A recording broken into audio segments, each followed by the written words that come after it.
खरं बोलते. लांब हो.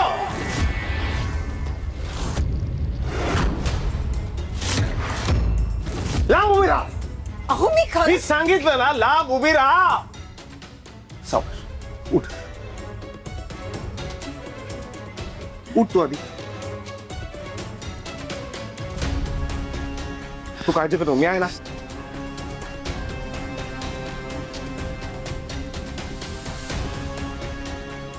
सावकाश सावकाश. आपण डॉक्टरांना फोन करू. हा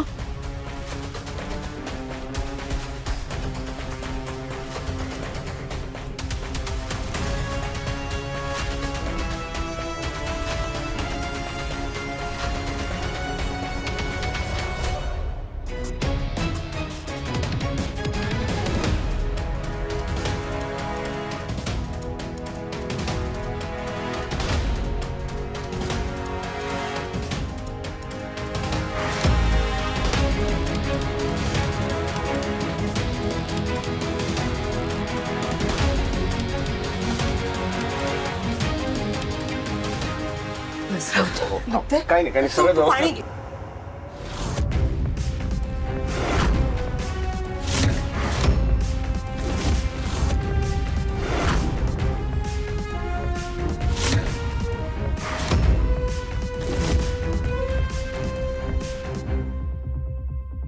थांब, काही गरज नाही पुढे यायची. पाणी पे. असं का बोलताय तुम्ही? तिला लाग म्हणजे तुम्हाला वाटते की हे मी केलंय? मग कोणी केलं सांग ना. आपोआप पडली का ती? अहो मी खरंच काही केलं नाहीये. तिच्या मागे कोण होतं? म्हणजे तुम्हाला खरंच असं वाटते की हे मी केलंय? हो हो.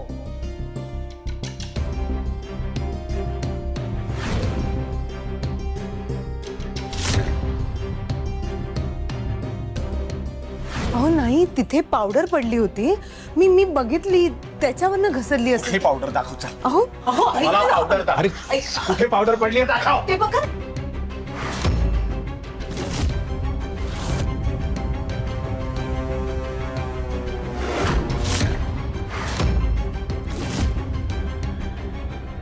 ती इकडेच होती, मी बघितली होती. पण आता तिच्या पॅन्टला. किती खोटं बोलशील, किती खोटं बोलशील अनु. या घरातल्या प्रत्येक माणसाने पाहिलंय की जेव्हा ती खाली पडली त्यावेळी तू तिच्या मागे होतीस. नाही अहो मी का काढ कलस तिला. ना तिथे पावडर आहे ना अजून काही. कळलं ना? याचा अर्थ काय होतो? तू तिला धक्का दिलास. ऐका ना, काहीतरी गैरसमज होतोय. मी नाही धक्का दिला तिला. अगं अनु, काही गैरसमज होत नाहीये. या घरातल्या प्रत्येक माणसाने डोळ्यांनी बघितलंय. ती जेव्हा पडली ना तेव्हा लांब नव्हतो, आम्ही इथेच बसलो होतो. सगळं झाल्यानंतर पण तू तिथे अशी नामंजळे उभी होती जसं काही झालंच नाही. तू काही केलंच नाही. आणि एवढाच तुला प्रॉब्लेम होता तर हॉस्पिटल मधून तिला घेऊन का आलीस घरी? तिथेच म्हणायचं होतं ना की नको नको बाई आमच्या घरी, तिच्या घरी राहू देत तिला.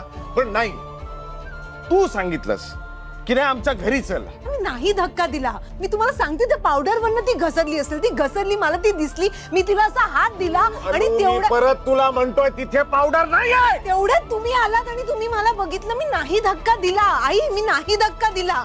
मी खरंच सांगते दादा. वहिनीचा पण गैरसमज झाला. मी नाही धक्का दिला. शना अनु, सगळ्यांना दिसलं इथे काय घडलंय ते.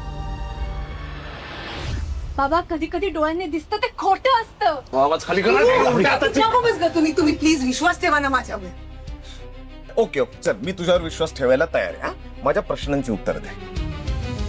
तुझ्या म्हणण्यानुसार ती तुझ्या पुढे चालली होती. हो. बरोबर. ती पडली, तू तिथे उभी होतीस.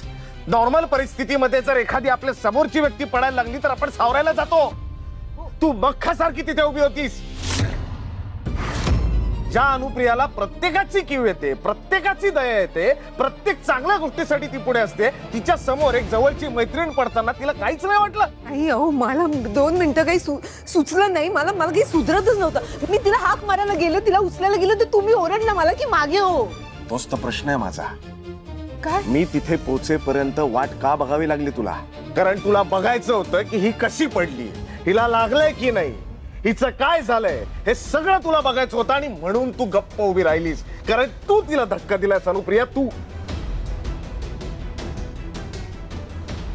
ठीक आहे, मी तिकडे उभी होते, खरं तर मी घाबरले होते, पण तुम्ही मला सांगा की मी असं का करेन? कारण तुला मी या घरात नकोय ना.